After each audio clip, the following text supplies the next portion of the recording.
En fait, les choses se font d'elles-mêmes, quoi, dans le sens où j'ai suivi un peu mon cœur parce que j'étais dans ma tête. Donc j'ai pu concilier un peu d'entre les deux et c'est ça qui m'a permis de toucher d'abord des femmes en associatif, beaucoup de femmes en associatif.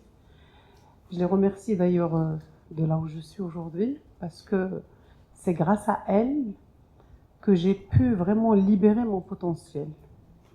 Et je me rappelle, lors d'une formation avec la Khadija, on faisait une formation de formateur. Si tu te rappelles, je lui dis, je sais que j'ai beaucoup de potentiel, mais je ne sais pas comment faire. Et il me répète, d'ailleurs cette phrase que je me répète tout le temps, que je répète à tout le monde, le potentiel, c'est un potentiel qu'il faut descendre sur terre.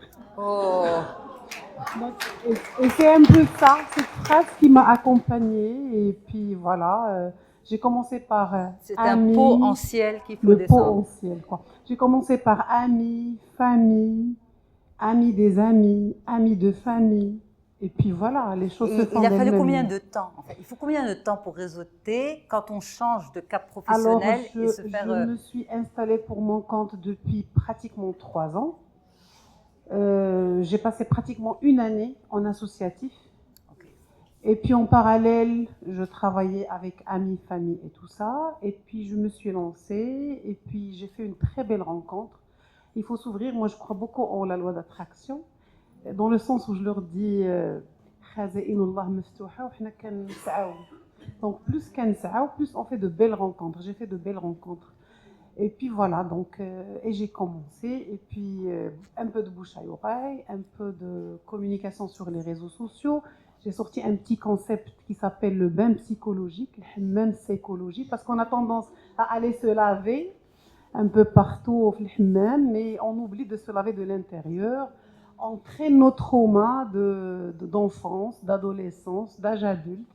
Et puis on se retrouve bloqué, coincé, malade, en burn-out, en dépression. Je suis passée par tout ça. J'ai tout vécu. D'ailleurs, c'est ce que je répète à mes clients, patients. C'est que je suis passée par tous ces états d'âme. La dépression, le burn-out, le stress, tout ça, je le connais. Mais le jour où je me suis connectée à ma vulnérabilité, et là je suis la bonne dame, la réflexion sur le jour où je me suis connectée à mon plus profond côté vulnérable, c'est de là que j'ai pu tirer ma force, quoi. Et aujourd'hui, j'exerce le meilleur métier du monde, le métier d'accompagner l'humain dans son humanité, quoi. Voilà.